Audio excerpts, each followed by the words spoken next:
관련 분야에 아주 저명한 학자분들을 두 분 모셨습니다. 이따가 소개해드릴 연세대학교 김정현 교수님하고 지금 논문을 발표해 주실 한동대학교 손화철 교수님이신데요. 여러분 한동대학은 잘 아실 거고, 손화철 교수님도 아마 TV나 유튜브나 아니면 교계 신문 등을 통해서 아마 알고 계시는 분들도 있으리라고 생각을 해요. 그렇게 되는데 그래도 일단 또 소개를 시켜드리는 거니까 다 알고 계셔도 좀 들으면 좋겠습니다. 우리 손화철 교수님께서는 서울대학교 철학과를 졸업을 하시고 곧바로 대학원을 유학을 벨기에로 가셨어요. 거기 보면 루뱅 대학이라고 있습니다. 제가 잘 아는 대학이에요. 왜냐면 제가 네덜란드에서 공부를 했었거든요. 레이든이라고. 근데 루뱅 대학이 아주 전통 깊고, 또 이렇게 거기는 교수님들 오시면은 이렇게 그런 예복처럼 입고 계시면은 학생들이 다 일어나요.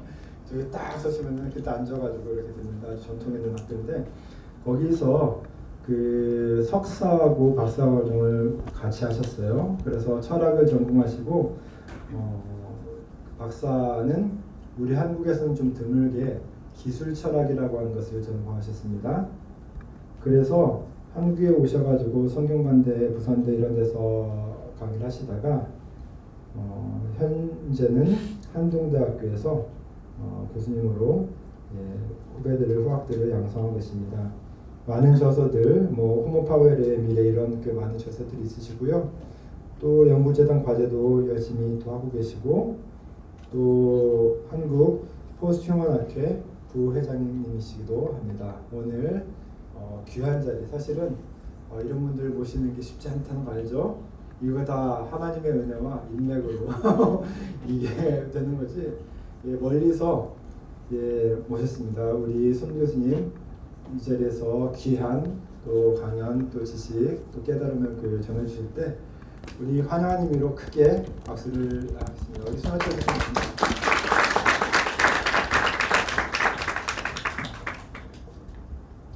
제가 슬라이드는 어디 넘기는 게 있나? 제가 할까요?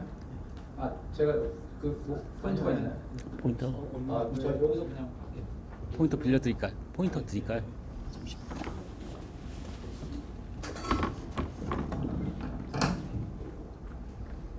네, 제가 우선 하겠습니다. 네, 안녕하십니까. 방금 소개받은 한동대학교 손화철입니다. 저는 오늘 제목을 챗GPT와 한국교회라고 했습니다만, 제가 아까 소개받은 대로 기술철학 전공자여서 첨단 기술 전반에 대한 한국교회의 어떤 접근, 태도 이런 것들과 연관해서 말씀을 드리도록 하겠습니다. 네, 발표 순서는 그냥 간단하게 세 부분으로 나누었습니다. 인공지능에 대해서 간단하게 이야기하고, 요즘 유행 혹은 많은 사람들이 사용하거나 관심을 가지고 있는 챗GPT에 대해서 좀 이야기를 해보도록 하겠습니다. 그리고 마지막으로는 첨단 기술과 한국교회 과제에 대해서 말씀을 드리도록 하겠습니다. 네, 인공지능에 이제 엄청난 관심이 쏟아지고 있습니다. 그런데 이게 사실은 인공지능에 대해서 관심을 가지고 또 걱정을 하고 이제 이런 것들이 과거에도 다 그런 일들이 있었습니다. 그러니까 다른 기술에도 마찬가지입니다. 새로운 것은 아니고 악용 가능성이나 아니면 위험, 나중에 이제 리스크, 위험이 생길 가능성에 대한 걱정, 그 다음에 이게 사람이 이런 것까지 해도 되나, 이런 기술, 이런 걱정들이 언제나 있어 왔습니다. 예를 들어서 배아줄기세포 같은 그런 황우석 교수가 굉장히 한동안 인기도 있었지만, 이런 걸 사람이 해도 되나 하는 그런 걱정들이 당연히 있었습니다. 인공지능에 대해서도 악용이나 위험 가능성에 대한 우려가 있습니다만, 조금 더 특별한 부분이 있습니다.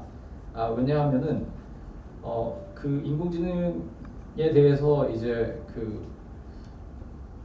과거의 대부분의 기술들은 일부 사람들, 종교인이나 아니면 좀 환경주의자들이나 특정 그룹의 사람들은 좀 걱정을 하지만, 일반적으로는 다 신기술은 다 좋은 거다 이렇게 생각했습니다. 황우석 교수도 기독교인들도 다 그냥 이제 생명 윤리학자들만 걱정했지 다 이제 황우석이 모든 문제 다 해결할 거다 이제 이렇게 다 생각하고 국민적인 인기가 있었습니다. 근데 인공지능은 얘기가 약간 이제 달라집니다. 왜냐하면 인공지능은 우리가 굉장히 실감할 수 있는 능력을 가지고 있기 때문에 그렇습니다. 사람보다 더 정확한 판단을 하고 더 많은 지식을 가지고 있는 것처럼 이제 보이고, 그 다음에 다른 기술은 한 어떤 문제를 해결하기 위해서 그 기술이 사용되는 데 반해서 인공지능은 여기저기 쓸 수 있다는 게 이제 또 문제입니다. 그러다 보니까 사람들이 인공지능이 나왔다고 해서 좋아하는 사람들이 있고 이건 뭐지 하는 사람들이 있는데, 옛날에는 좋아하는 사람들이 대부분이고 안 좋아하는 사람들이 소수였다면 요즘은 이제 높은 사람들은 좋아하고 별로 안 높은 사람들은 별로 안 좋아합니다. 아마 영남신학대학교는 어떤지 모르겠는데 저희 학교 총장님은 좋아하시고 나머지는 별로 안 좋아합니다. 근데 이게 이제 왜 그러냐면은 이제 그 걱정, 이게 사람이 하는 일을 다 하니까 나는 어떻게 되는 거지 이런 생각을 하지 않을 수가 이제 없는 거예요. 그래서 두 가지 이제 이제 우려가 있는데, 옛날부터 이것도 있었던 일입니다만 사람을 대신하는 게 아닐까? 직장이 없어지는 거 아니야? 이렇게 되는 그 걱정이 이제 1차적으로 있습니다.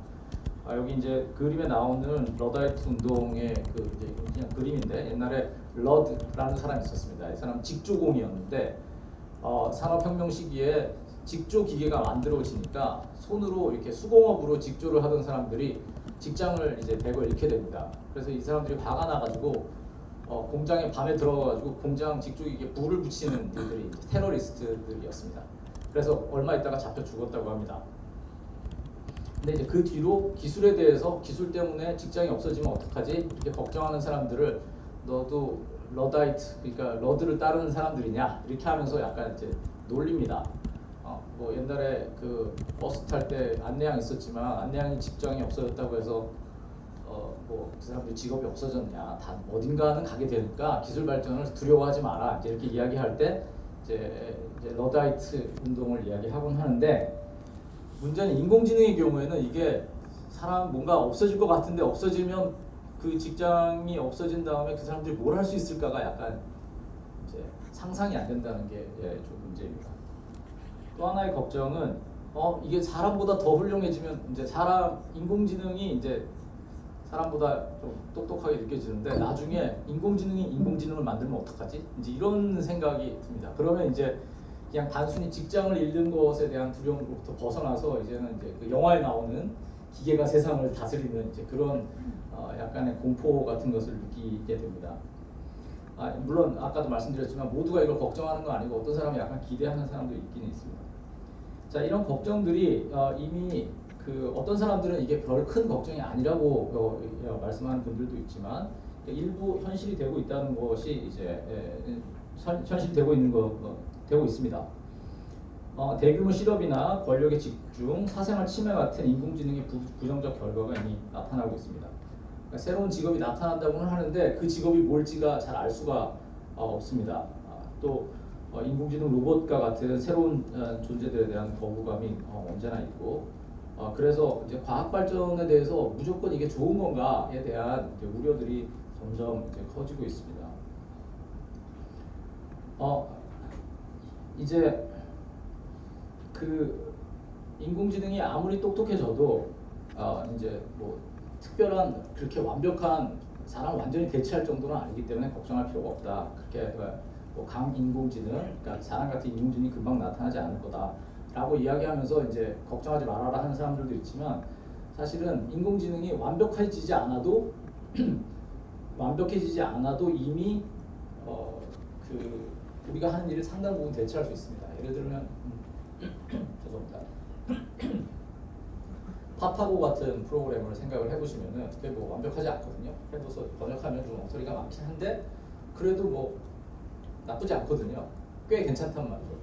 그리고 또 파파고가 번역을 이상하게 해냈을 때는 대부분, 그러니까 저는 이제 한국말로 쓴 걸 한번 영어로 번역을 해보는데 제가 한국말로 쓴 걸 영어로 봐서 좀 이상하면 대개의 경우 제 한국말이 이상했을 경우가 많습니다.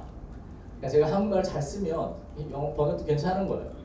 그러니까 이게 이제 약간씩 좀 애매하게, 그러니까 완벽한 수준의 사람 말에 아무렇게나 이야기해도 번역할 수준은 안 된다 하더라도 상당한 기능을 일단 갖추고 나면 그 다음부터는 번역 프로그램이 왜 이렇게 후져 이렇게 얘기하지 않고 네가 글을 잘못 써서 그렇잖아 이제 이렇게 이야기할 수 있게 되는 거예요. 번역 프로그램 탓을 하는 게 아니라 사람 탓을 하게 될 수도 있는 거죠. 그래서 이 흐름을 아무 제약 없이 방치하는 것은 곤란한 지점이 있습니다.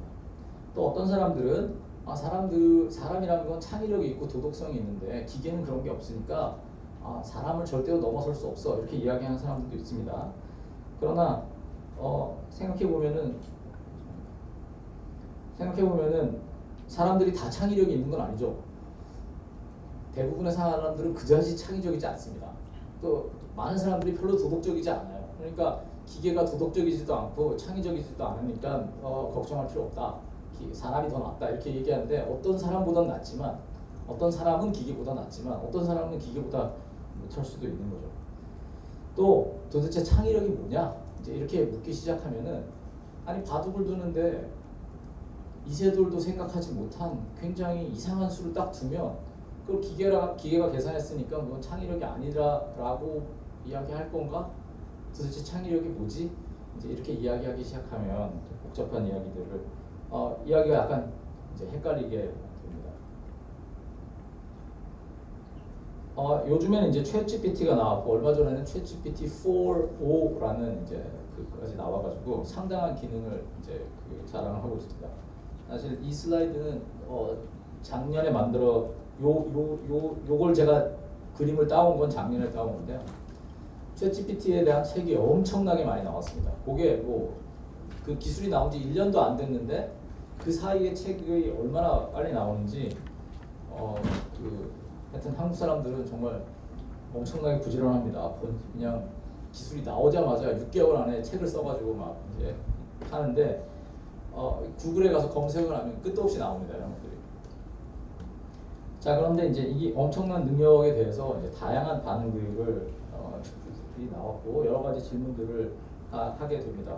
이게 General AI 그러니까 모든 것을 다 할 수 있는 바둑 AI나 번역 AI가 아니라 바둑도 두고 번역도 하는 AI의 시작인가 챗GPT가 혹은 챗GPT를 믿을 수 있는가 써도 되는가 이제 이런 이야기들을 어떤 교육을 할 수 있을까 혹시 이 중에서 챗GPT를 늘 쓰고 계시는 분 계시나요? 학생들 중에는 있을 수도 있는데 난 항상 열어놓고 있다. 없으세요? 챗GPT를 써본 적이 없다. 써본 적이 없으신 분들도 계시군요. 네, 한번 써보십시오. 그냥 뭐 그렇게 어렵지 않고요. 그냥 들어가서 이메일 주소만 주시면은 바로 사용할 수 있습니다. 근데 그냥 이렇게 전혀 어렵지 않고요. 그걸 가서 예를 들면 90살 난 권사님이 돌아가셨는데 장례식 때 어떤 구절로 설교하면 좋을까 이렇게 물어보면 쫙 나옵니다. 네, 구절도 나오고 설교도 나오고 다 나옵니다. 대예배 시간에 기도해야 되는데 부활절이다 어떻게 기도하면 좋을까 쫙 나옵니다. 뭐 대단히 훌륭한 설교나 기도가 나오지는 않는데 그것도 모든 목사님의 모든 설교가 훌륭한 건 아니잖아요. 그러니까 뭐 적당한 설교가 나옵니다. 한번 해보십시오. 그러니까 이게 사람을 굉장히 긴장하게 만드는 것이죠. 그래서 이제 이런 상황에서 교육을 어떻게 할 것인가. 저는 이제 철학 교수인데 철학 교수는 숙제가 낼 수 있는 게 읽고 써라 이거밖에 없습니다. 근데 학생들이 읽지도 않고 쓰지도 않습니다. 왜냐하면 챗GPT에다가 데카르트의 성찰 그 2장을 요약해줘. 그럼 요약이 잘해서 나옵니다. 그러니까 저는 더 이상 그런 식으로 숙제를 낼 수가 없습니다. 그걸 뭐 요약하라든지 누가 뭐라고 했는지 특별히 이렇게 뭐 데카르트처럼 굉장히 유명한 철학자에 대한 거는 너무 많아서 금방금방 다 숙제가 나옵니다. 그러니까 이제 글쓰기 숙제는 굉장히 힘든 숙제가 갑자기 되어버렸습니다. 챗GPT가 나온 지 지금 딱 18개월 됐습니다. 근데 지금 엄청난 거죠. 자 그런데 그러나 이제 이 챗GPT의 엄청난 능력들 뭐 동영상도 만들어내고 요약도 하고 하여튼 별별 걸 다 합니다. 번역도 굉장히 잘합니다. 영어로 이야기해봐 영어로 이야기하고요. 한국말로 이야기해봐 한국말로 이야기하고 다 합니다. 그냥 이게 채팅하면 나오고 요즘에는 목소리로도 됩니다. 네, 그래서 안녕 그러면 여기서 안녕 오늘은 어떠세요? 이렇게 그냥 나옵니다. 컴퓨터 화면에 여러분 폰 지금 당장 하실 수 있습니다. 자, 그런데 이제 여기에 이 엄청난 기술 도대체 이게 어떻게 작동하는지를 사람들이 모르는 상태에서 이제 굉장히 많은 이제 그 결과가 워낙 뛰어나니까 사람들이 이제 굉장히 당황을 하고 심지어 AI를 전공하는 사람조차 매우 당황합니다. 저희 학교에 그 AI 전공한 교수가 챗GPT가 나온 걸 보고 본인이 엄청나게 충격을 받았다고 이야기합니다. 그분도 그래도 동네에서는 알아주는 사람인데 자기는 이 정도 기술은 한 최소한 10년은 더 기다려 나올 거라고 생각했는데 그게 훨씬 더 빨리 이제 나와서 거의 이제 사람처럼 이렇게 이야기를 할 수 있는 기계가 나온 것입니다. 자, 그런데 거기에 이제 이면이 있습니다. 챗GPT가 작동하는 방식 그 결과뿐만 아니라 그 뒤에서 이제 돌아가는 것들이 있는데 그것을 이제 몇 가지를 제가 말씀을 드리도록 하겠습니다. 하나는 유령 노동자입니다. 그 딥러닝이라는 그 이제 기계 학습 방식이 있습니다. 이건 뭐냐면은 대량의 정보를 대량의 데이터를 그 컴퓨터에다가 때려 놓고 그걸 특정한 알고리즘을 통해서 그게 자동적으로 학습을 하도록 만드는 것입니다. 이거를 제가 잘 설명하기는 좀 이제 쉽지가 않은데 하여튼 데이터를 대충 뭐 영남신학대학교의 뭐 학생들의 이 정도의 데이터가 아니라 그 인터넷에서 사람들이 활동하는 그러니까 인터넷에 있는 텍스트를 그냥 엄청나게 긁어가지고 넣어놓으면은 얘가 그걸 이렇게 조합을 패턴을 만들어가지고 이제 그 적당한 사람처럼 말할 수 있게 된다는 거거든요. 그래서 이제 엄청난 데이터를 사용해서 거기다 넣게 되는데 그 데이터가 워낙 많다 보니까 이게 데이터가 들어갈 때 어떤 데이터가 들어가는지를 사실을 다 일일이 알 수가 없습니다. 근데 이제 여러분들 그 챗GPT 같은 데다가 예를 들어서 포르노 소설을 한 편 써줘. 그럼 얘가 그걸 하질 않습니다. 그러니까 거기에서 챗GPT가 우리한테 주는 되돌려주는 정보가 어떤 거는 부적절합니다. 예를 들어서 뭐 동성애에 대해서 어떻게 생각하니까 저는 그거에 대해서 저는 기계이기 때문에 잘 그거에 대해서는 모릅니다. 이제 이런 식으로 이제 민감한 주제를 살살살살 피해 나가면서 이게 옵니다. 자, 그럼 요걸 피하게 하기 위해서 어떻게 할까요? 아니면 이상한 말을 하지 않게 하기 위해서 어떻게 할까요? 여러분들은 여기는 신학대학교니까 인터넷을 굉장히 건전하게 사용하시겠지만 인터넷에는 별별 게 다 있습니다. 훨씬 더 악독한 것들이 좋은 것보다 더 많이 있는데 그걸 쫙 긁어다가 인공지능을 만들면 인공지능도 굉장히 이상한 말을 하게 될 수밖에 없는데 그걸 다 걸러냅니다. 어떻게 걸러내냐면 사람 손으로 그걸 하나씩 걸러내고 있는 상황입니다. 그걸 이제 그런데 이제 뭐 두 가지가 있는데 하나는 이제 먼저는 데이터를 집어넣을 때 데이터를 훈련을 시켜야 되기 때문에 해야 되는 작업이 있고 그다음에 얘가 훈련한 다음에 나오는 그 콘텐츠가 이상한 걸 걸러내기 위해서 하는 그 작업이 있는데 이 작업들이 사람 손으로 일일이 할 수밖에 없는 작업들입니다. 그래서 그걸 누군가 하고 있습니다. 어디서 하고 있냐면 가난한 나라에서 컴퓨터를 가진 사람들이 이 작업들을 하고 있고 그것을 유령 노동자라고 합니다. 사실 우리나라에서도 뭐 하고 싶으면 얼마든지 할 수 있습니다. 그러니까 데이터를 왕창 해가지고 이걸 어떤 식으로 처리해라든지 아니면 여기서 이상한 그림을 빼라든지 이제 이런 것들을 하는데 자 예를 들어서 이상한 그림을 빼야 되면 어떻게 해야 되겠습니까? 그게 그 그림을 봐야 되잖아요. 그게 이제 굉장히 힘든 작업 이게 그 전혀 즐거운 작업이 아닌 것들인데 이것들이 이제 엄청난 그 부적절한 콘텐츠를 가려내기 위해서는 부적절한 것들을 읽거나 봐야 되는데 그런 걸 하고 있는 노동자들이 있습니다. 네, 그래서 이제 여기에 뭐 여러 가지 그 이제 기사들이 나오는데 이 경우에는 케냐에서 한 시간에 2불 이하의 돈을 받으면서 엄청나게 그 안 좋은 그 콘텐츠들을 봐야 했던 노동자들에 대한 이야기고요. 여기도 이제 어떻게 AI의 그 유령 노동자들이 일하고 있는가 하는 것들을 이야기를 하고 있습니다.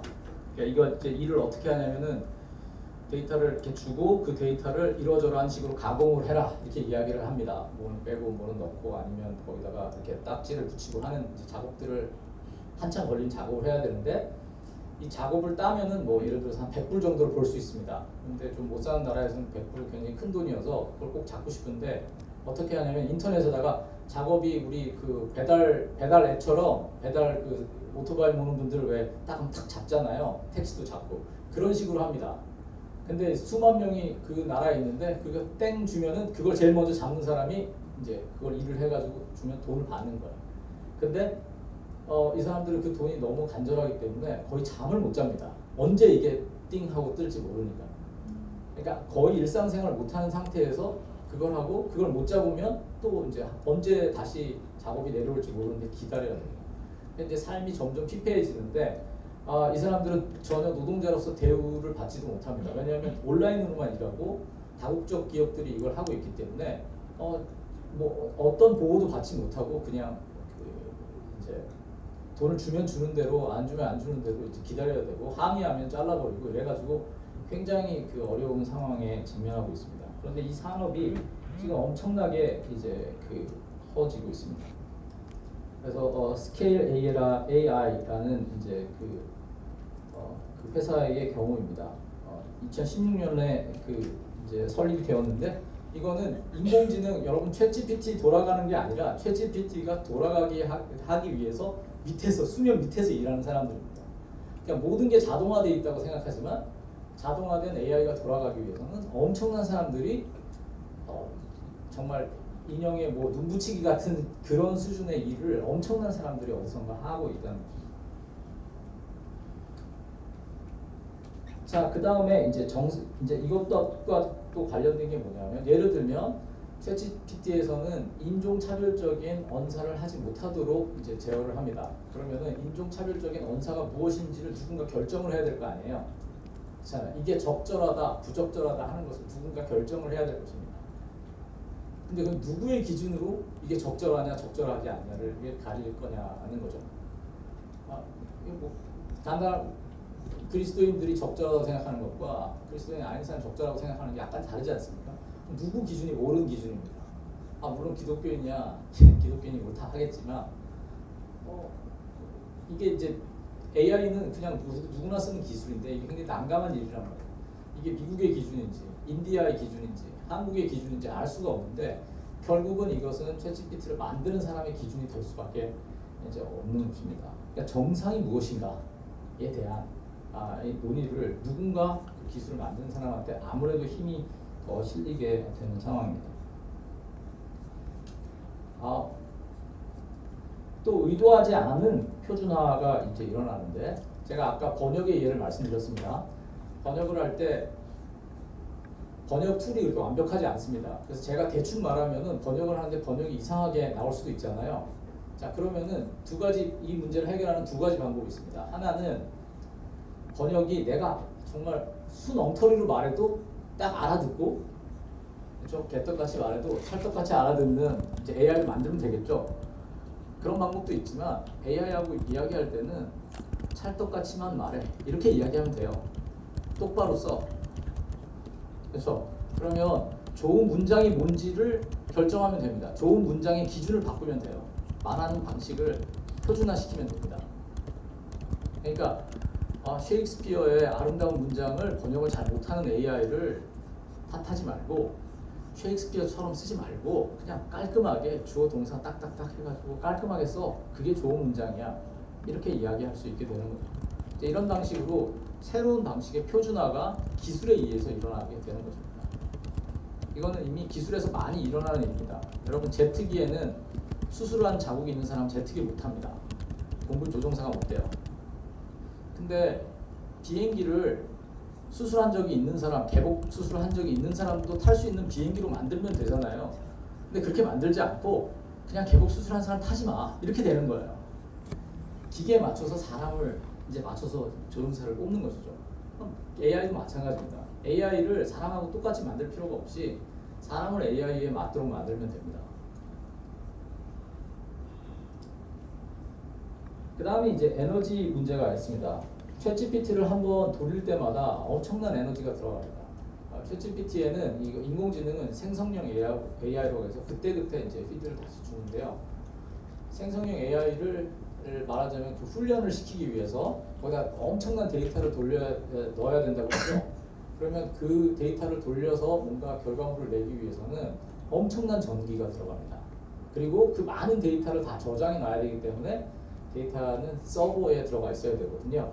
여러분 클라우드가 뭔지 아시죠? 여러분 그 이메일 쓰시잖아요. 이메일 쓰시면 여러분이 써서 보낸 이메일, 받은 이메일 이런 게 스크린에 딱딱 뜨는데 이게 여러분 컴퓨터에 저장이 되어 있지 않고 다른 컴퓨터에 저장되어 있습니다. 어딘가에 있는 서버에 구글 서버에 다 저장이 되어 있는 거예요. 네이버 메일을 쓰신다면 네이버 서버에 다 저장이 실제로 되어 있습니다. 저장이 되어 있고 그 컴퓨터는 꺼지지 않습니다. 24시간. 근데 여러분 이메일을 그 컴퓨터가 망가지면은 여러분 이메일을 못 쓰게 되잖아요. 그 이메일 다 날아가잖아요. 날아가면 안 되기 때문에 한 카피만 해놓지 않고 이걸 여기저기 저장을 해놓습니다. 그리고 그 여러 대의 컴퓨터가 꺼지지 않습니다. 그게 컴퓨터가 어느 정도냐면은 지금 이 건물보다 더 큰 건물에 컴퓨터만 쫙 있는 건물들이 있습니다. 그걸 데이터 센터라고 합니다. 근데 데이터 센터에서 하루 종일 컴퓨터를 켜놓으면은 얘가 열이 납니다. 열이 나니까 이걸 식혀야 돼요. 그러면 또 식히는데 돈이 들어갑니다. 그래서 이 데이터를 많이 움직이면은 엄청난 에너지를 사용하게 됩니다. 그래서 이제 우리가 지금 우리 국가에서 한편으로는 탄소 중립을 하겠다고 하고 뭐 에너지 절약을 해야 된다고 하면서 동시에 AI 산업을 열심히 발전시키겠다고 하는 거는 완전히 서로 모순된 두 가지 이야기를 하고 있는 거죠. 그래서 이제 지금 에너지 소모는 지금 엄청나고 챗GPT만 있는 게 아니라 구글의 바트도 있고 뭐 여러 가지 인공지능의 모델들이 나오고 있는데 각각 그 모델을 훈련하기 위해서 엄청난 컴퓨팅 파워를 써야 되고 컴퓨팅 파워는 엄청난 에너지를 씁니다. 이 에너지가 어느 정도냐면은 이미 10년도 더 전에 구글이 이제 엄청나게 큰 데이터 센터를 마련했는데 그걸 이제 어떤 시골에다가 데이터 센터를 지어놓고 서버를 시키기 위해서 그 동네에 강에 있는 물을 끌어다가 서버를 시키고 다시 강으로 내보냈는데 그 강이 수온이 올라가서 물고기가 해사하는 일이 있었습니다. 그러니까 이게 규모가 그 정도입니다. 그러니까 그 열을 식히고 하는 게 그냥 동네 강의 온도를 올릴 정도의 그 엄청난 그 열을 내고 그런 것들을 해결해야 되는 문제가 있습니다. 데이터 주권 지금 챗GPT가 이제 챗GPT의 그 제목 그 피드를 넣으면은 이제 답이 나오는데 그 답은 챗GPT가 학습을 통해서 이제 나오는 건데 물론 언어 모델이기도 하지만 여러 가지 콘텐츠를 다 모아서 대답을 하는 겁니다. 그런데 이걸 조각조각 여기저기서 인포메이션 모아서 딱 주기 때문에 이 조각조각이 어디서 왔는지 아무도 몰라요. 컴퓨터는 당연히 모를 것이고 우리도. 그런데 이게 누군가 글을 써서 인터넷에 올렸는데 그게 학습이 돼가지고 그거의 일부가 이 답으로 나오게 되니까 이게 이제 경우에 따라서는 상당히 난감한 일이 될 수가 있습니다. 미국 이제 작년에 그 콘텐츠 창작자들 미국과 유럽의 콘텐츠 창작자들이 그러니까 그 드라마 쓰는 드라마 작가들이요. 드라마 작가 이게 뭐 김수현 씨처럼 높은 사람 말고 김수현 씨 밑에서 이렇게 박박 기고 있는 새끼 작가들이 있습니다. 이 사람들은 이제 갈 데가 없어지는 거예요. 왜냐하면 이게 이제 계속해서 그 제너레이트를 할 수 있게 쉽게 만들 수 있기 때문에 드라마 작가들이 이제 그 다음에 자기들이 쓴 전체적인 이야기 이런 것들이 쓱 흘러와가지고 그냥 그 어디서 챗GPT에서 금방금방 나와버립니다. 제가 앉아가지고 20대 여성들이 좋아할 만한 드라마 줄거리를 써줘. 그럼 나옵니다.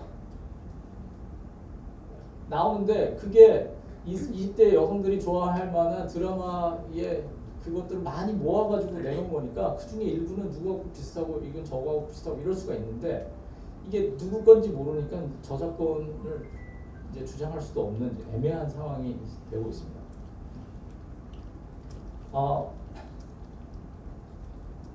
이 사진은 국제 사진 대회에서 1등을 먹었습니다. 근데 1등 상을 딱 주고 나니까 이 출품한 사람이 이거 인공지능으로 만들었거든 이렇게 이야기를 합니다. 사진 작가가. 그러니까 그림을 이제 막 생성을 하는 그 앱들이 나오는데 제가 며칠 전에 제가 여기 지금 보여드리기는 힘든데 제 폰에는 있습니다만 이제는 이런 게 너무 흔해져가지고 제가 글로 뭐라고 쓰면은 그림이 바로 나옵니다. 공짜예요. 제가 사자가 어린 양과 뛰놀고 있는 그림 하니까 바로 나옵니다. 이제 그러니까 우리가 그냥 말로 이야기하면 그림이 마구 생성이 되는 거야. 거기다가 그거를 조금씩 더해가지고 이 부분을 이렇게 고쳐줘, 저걸 저렇게 고쳐줘. 계속 말로 지시를 하면 나중에 어떤 상당히 괜찮은 작품이 나오게 됩니다. 얼마 전에는 또 어떤 일이 있었냐면은 국제 교육의 미래 박람회 같은 게 전남에서 있었거든요. 그래서 그 박람회 주제가를 공모를 했어요.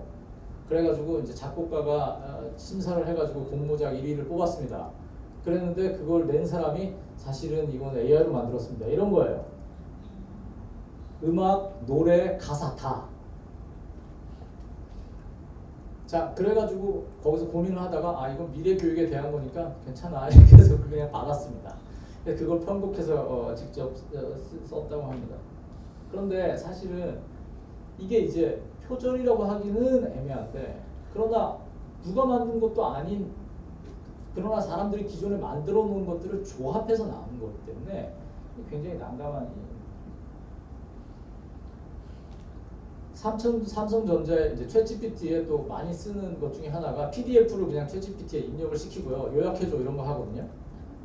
그래가지고 어떤 삼성전자의 좀 어떤 사람이 회사에 문서를 갖다 거기다 넣고 그거를 이제 뭐 해줘 이렇게 하는 건가요? 근데 그렇게 되면은 이게 챗GPT 서버로 그냥 들어가 버리는 거잖아요. 네, 그래가지고 이제 발칵 뒤집혔습니다. 그래서 기밀 문서를 그런 공용 AI 서비스에다가 넣어서는 안 된다. 이제 그런 것들을 그런 이제 새로운 룰들이 생겨요. 자, 이제 교육에 대해서도 이제 생각을 해볼 수가 있습니다. 옛날에 디지털 네이티브라는 말이 있었습니다. 디지털 네이티브라는 건 뭐냐면은 어릴 때부터 핸드폰 끼고 자라난 어린이들을 디지털 네이티브라고 합니다. 이 중에 이제 몇 분은 디지털 네이티브이시죠. 근데 이제 여기 또 여러분들은 또 디지털 네이티브가 아니라 디지털 이미그런트입니다. 디지털 시대로 이민 온 사람들. 그냥 이민 온 사람들은 이제 핸드폰 주면은 이거 저기 뭐야 이따만한 사용 설명서 보고 이거 어떻게 해야 되지 이렇게 하는데 1학년짜리한테 핸드폰 주면 그냥 이렇게 해서 자기 다 쓰거든요. 걔네들이 이제 디지털 네이티브고 그게 안 되는 사람이 디지털 이제 이미그런트입니다. 이주자들.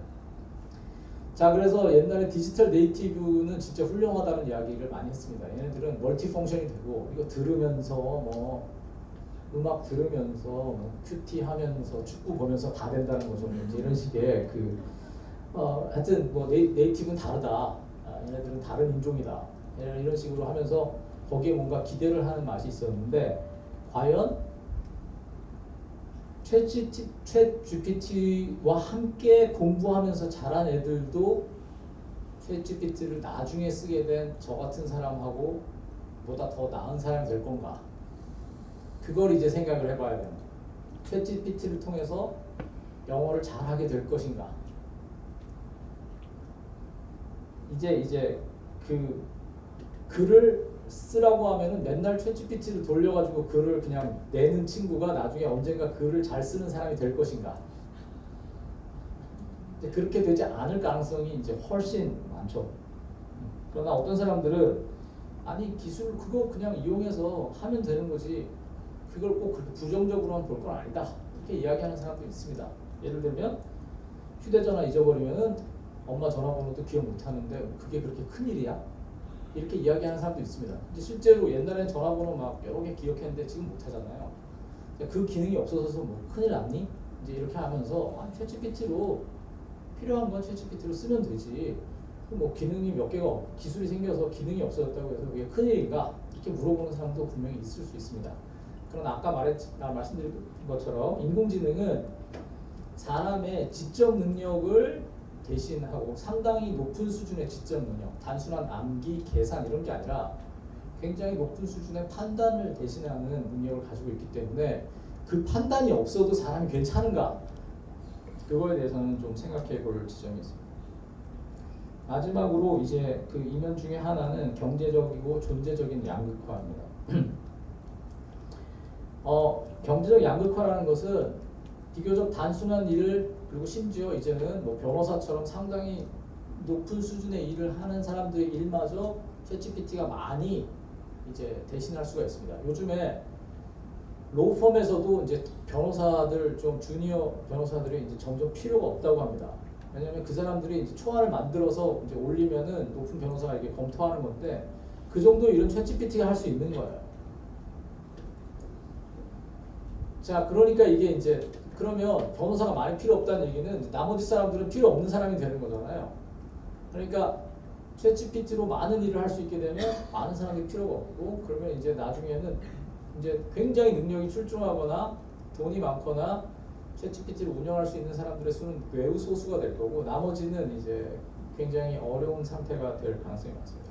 그러니까 권력의 차이, 경제적 차이가 엄청나게 이제 양극화될 가능성이 많고 능력의 차이도 양극화될 가능성이 많습니다. 어떤 사람은 글을 써서 챗GPT가 쓴 글, 번역한 글을 고칠 수 있는 사람과 그냥 챗GPT한테 부탁하고 주는 대로 받아 써야 되는 사람의 차이가 나는 것이죠. 자, 그 문제는 만약에 그런 식의 양극화가 생긴다면 저는 그건 단순히 경제적인 양극화에 그치지 않고 존재적인 양극화로 이어진다고 생각합니다. 그 말은 뭐냐면 회복이 안 된다는 거예요. 경제적인 양극화, 매우 가난한 사람도 어느 날 로또 맞으면은 부자가 되는 거잖아요. 그러니까 그거는 경제적인 양극화는 극복할 수 있는 겁니다. 뭐 노력을 해서든 운이 좋아서든. 그런데 챗GPT와 인공지능에 완전히 기대는 사람과 그거를 잘 활용할 수 있는 능력이 있는 사람들 사이의 차이는 노력을 한다고 극복이 되는 게 아닐 가능성이 많습니다. 자, 이런 상황에서 이제 이게 뭐 교회하고 무슨 상관이 있나를 이제 좀 말씀을 드린다면은 한국 교회는 기술을 굉장히 좋아합니다. 한국 교회는 이제 제가 다른 곳에서 얼리 어답터라고 이제 표현을 했는데 모든 기술이 교회에 처음 들어옵니다. 제가 지금 이제 지금부터 30년 전에 제가 청년부일 때 저희 교회에 저 프로젝트가 처음 들어왔습니다. 저희 교회가 그렇게 큰 교회가 아니었는데 그때 저는 프로젝트를 교회에서 처음 봤어요. 400만 원을 줬다고 제가 기억을 합니다. 30년 전에. 근데 그걸로 뭘 했냐? 애들 율동 이런 거 보여줬어요. 도대체 저는 그때 뭐 저걸 왜 사서 저러고 있나 하는 생각을 했던 기억이 있습니다. 그런데 지금은 모든 교실에 이게 다 들어와죠. 교회에서 자동차도 제가 30년 전에 이미 전도사님이 되려면 일종 보통 영어가 있어야 했습니다. 자동차도 열심히 쓰고요. 하여튼 모든 첨단 홈페이지도 교회가 제일 먼저 만들고요. 우리나라 교회는 기술이라면은 그냥 온몸으로 받아들이는 그 경향이 있습니다. 그 다음에 기술로 인해서 생기는 문제에 대해서는 또 별로 관심이 없습니다. 낙태도 뭐 다른 사람들이랑 똑같이 다 했고요. 배아줄기 세포에 대해서도 아무 문제 제기를 하질 않았습니다. 유전자 조작에 대해서도 아무 말이 없습니다. 환경에 대해서도 그다지 관심이 없습니다. 굉장히 우리나라의 그 선교 역사하고 아마 관련이 있을 것입니다. 그러니까 개화기 때 선교사와 기술과 신문물이 같이 들어와서 교회가 거기에 굉장히 열린 태도를 가지게 된 것으로 보입니다. 이것이 이제 가장 적나라하게 드러났던 것이 이제 최근에 있었던 메타버스 열풍입니다. 여러분 메타버스를 기억하시나요? 네. 이제 다 없어졌습니다. 지금. 근데 지금부터 2년 전에는 저 웬만한 조금 규모가 있는 교회에서는 다 메타버스로 뭘 해봐 이래가지고 전도사님들이 엄청 고생을 했습니다. 그러니까, 요즘 애들이 좋아하는데 메타버스 한번 땡겨봐, 주일학교 해봐. 이게 사실은 말도 안 되는 건데 이거를 해가지고 책도 나오고 뭐 온 교계 신문마다 메타버스 특집이 없었던 교계 신문이 없습니다. 지금 다 없어졌습니다. 그때 그 전도사하던 어떤 졸업생이 어저께 찾아왔는데 이제 목사님이 되었는데 지금 저한테 그 메타버스 이야기하던 사람들 공개 사과해야 된다고 이렇게 얘기했습니다. 전국 전도사들을 이렇게 고통에 몰아넣었던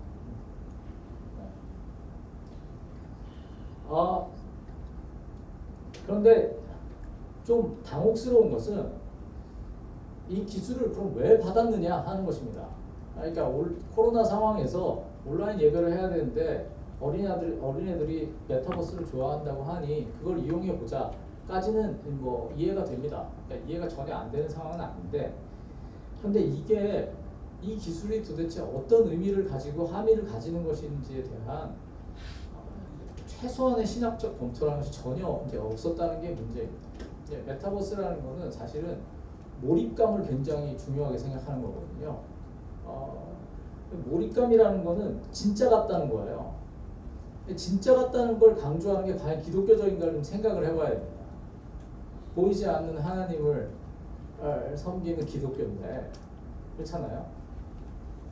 도마가 여기 손 한번 넣어봅시다 그랬다고 지금 몇천 년 동안 욕을 먹고 있지 않습니까? 실감이 중요한 게 아니다.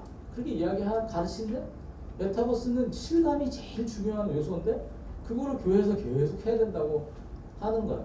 그러니까 아무 생각이 없는 거라고밖에 생각할 수가 없는 것이죠. 물론 저하고 달리 생각하는 분들도 많이 있습니다. 자, 그래서 자, 이런 얼리 어댑터의 그냥 무작정 신기술을 받아들이고 신기술에 대해서 긍정적으로만 생각하고 아무 그게 없으니까 챗GPT에 대해서도 마찬가지입니다. 꽤 괜찮다. 한국 목사님들 설교도 너무 많이 해야 되는데 챗GPT로 하면 도움을 받으면 상당히 괜찮을 수도 있다. 이렇게 이야기 말씀하시는 분도 있습니다. 그러나 저는 일주일에 설교를 20개씩 하는 게 문제지 일주일에 설교를 20개씩 하도록 해주는 게 좋은 건지 저는 잘 모르겠거든요. 그러니까 이게 지금 접근의 방식이 굉장히 왜곡되어 있다는 생각을 하지 않을 수 없습니다. 자, 그래서 몇 가지 한국 교회의 이제 과제들을 제가 이제 생각해 보았습니다.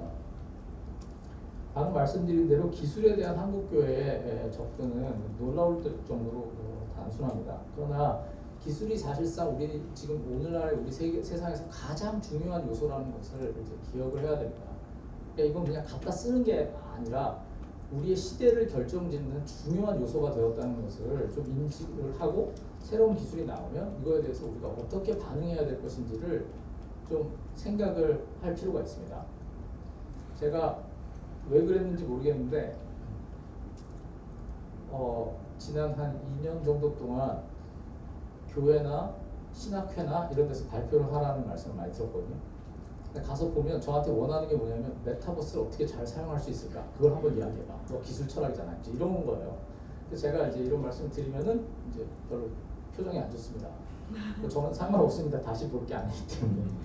근데 이게 기술을 그냥 새 거가 나오면 갖다 쓰는 그런 방식의 접근을 이제 좀 중단해야 되겠다. 이게 우리의 시대와 우리의 사고 방식과 사람들이 행동하는 방식을 바꾸는 굉장히 중요한 요소라는 것을 기억한다면은 조금 더 조심스러운 태도를 가질 필요가 있다고 저는 생각합니다. 또 하나는 이제 그러기 위해서는 기술을 잘 이해해야 합니다. 기술이 이게 어떤 식으로 이게 작동 원리가 무엇이고 이것을 어떻게 사용하는 것이 좋을지에 대한 것을 이제 알게 되는 것이 문해력입니다. 문해력. 그러니까 글자를 읽을 줄 알아야 되는 것처럼 기술을 읽을 수 있는 그런 능력이 필요하다고 생각이 듭니다. 또 이것과 관련해서는 교회나 조금 더 그 개별 교회나 개별 목사님이 이거를 그 생각을 할 것이 아니라 조금 더 집단적인 노력이 필요하다고 생각합니다. 그래서 기술사의 발전과 시대의 변화에 대한 세심한 관찰과 연구가 필요로 하고 수용적, 수동적 입장을 극복하고 약간 더 해석의 입장을 가져야 할 것입니다. 지금 아까 제가 프로젝터를 말씀을 드렸는데 여러분 한 중형 사이즈의 교회를 한번 상상을 해보십시오. 목사님이 이렇게 설교를 하시면요 여기 설교하면 여기에 커다란 목사님 또 있어요. 그렇잖아요. 그러면은 교인들이 어디를 보겠어요? 목사님 보겠어요? 큰 목사님 보겠어요? 사람이 눈이라는 거는 큰 목사님 보게 되어 있습니다. 그럼 목사님 여기 보고 얘기하는데 교인들 저기 보고 있는 거예요. 성가대가 여기서 성가대는 어디를 보고 있나요? 저쪽 스크린을 보고 있죠. 성가대가 딱 일어나서 또 성가를 합니다. 교인들 어디를 보나요? 또 여기를 보죠. 성도가 같이 예배당에 모였는데 눈을 마주치지 않습니다. 서로 딴 데를 보고 있는 거예요. 목사님은 교인 보고 교인은 딴 목사님 보고 이제 이렇게 하고 있는 거예요. 굳이 저 뒤에서 잘 보이는 그렇게 크지 않은 교회인데 왜 목사님이 이따만하게 해가지고 여기다가 해놔야 됩니까? 근데 무슨 나쁜 뜻이 있어서 그런 게 아닙니다. 그냥 그러는 거예요. 있으니까 있는 김에 쓰는 거죠. 그러나 그게 도대체 예배를 무엇으로 만들고 있는가, 예배라는 행위가 어떤 의미를 가지는가에 대한 그런 고민들이 필요합니다. 제가 어느 신학교에 가서 아니 이런 걸 왜 신학교에서 이야기하지 않느냐 했더니 어떤 교수님이 끝나고 저한테 그러시더라고요. 다 얘기했는데. 그러니까 목사님들이 공부를 안 해서 그런 건지 수업 시간에 안 들으셨나 보죠. 자, 앞으로도 연구해야 될 주제들이 많이 있습니다. 현대 미디어와 교회, 그다음에 그 현대 기술과 선교 현장에서 기술을 어떻게 쓸 것인가의 문제, 4차 산업혁명 시대의 노동과 안식을 어떻게 이야기해야 될 것인가. 사실은 노동은 굉장히 중요한 건데 기독교에서 노동은 굉장히 복잡한 것이지 않습니까? 한편으로는 일하지 않는 자는 먹지도 말라고 하셨지만 또 사실은 종신토록 일해야지 먹을 수 있다는 건 버리기도 하거든요. 노동이 기독교에서 굉장히 민감하고 중요한 주제인데 오늘날에는 일을 하고 싶은데 일을 못하는 시대가 지금 오고 있습니다. 네, 일을 하고 싶은데 일을 못하는 시대에 도대체 일이 무엇인가에 대한 이야기들, 그 다음에 기후위기와 교회, 또 새로운 의료기술과 기독교, 이게 굉장히 심각한 문제입니다. 의료기술이 점점 발달하면서 연명치료가 점점 늘어나고 사람을 고치지는 못하지만 죽지는 않게 할 수 있는 더 애매한 상태인 수많은 사람들이 있는데 이제 이것에 대해서 죽음의 문제, 삶의 문제를 어떻게 이야기할 것인가 다 기술과 연결되어 있습니다. 네, 결론입니다. 인공지능은 여러 영역에서 탁월한 문제 능력, 풀이 능력을 보이면서 큰 기대를 낳았지만 기술은 결국 물음에 대해서 대답을 하는 것일 뿐입니다. 그 물음을 만들어내는 것은 사람입니다. 챗GPT에 대한 다양한 기대와 우려가 있는데 그중에 몇몇은 시급한 대안을 요구합니다. 한국 교회는 얼리 어댑터의 모습을 보여왔지만 이제 기술의 중요성과 그 영향력을 인정하고 기술 시대에 대한 적극적인 해석과 대응 그리고 대안의 질서를 통해서 하나님 나라의 실현을 추구해야 합니다. 네, 거기까지 하겠습니다. 감사합니다.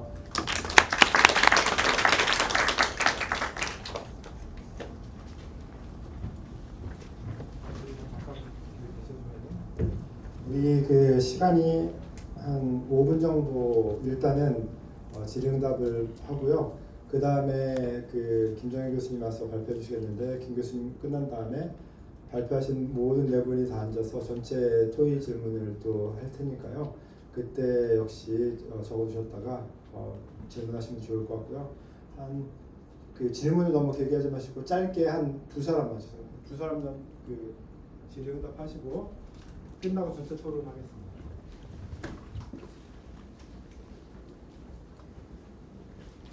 네.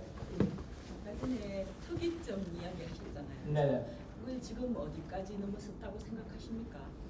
네, 뭐 그 저는 그 컴퓨터 전공자가 아니니까 기술 분야 하신다고. 네, 저는 기술을 연구하지만 저는 철학자이기 때문에 이제 이렇게 구체적인 기술에 저는 잘 알지 못합니다. 아까 그 책을 쓴 그 레이 커즈와이드라는 사람은 39년이면 된다 이렇게 2039년을 이제 이야기했습니다.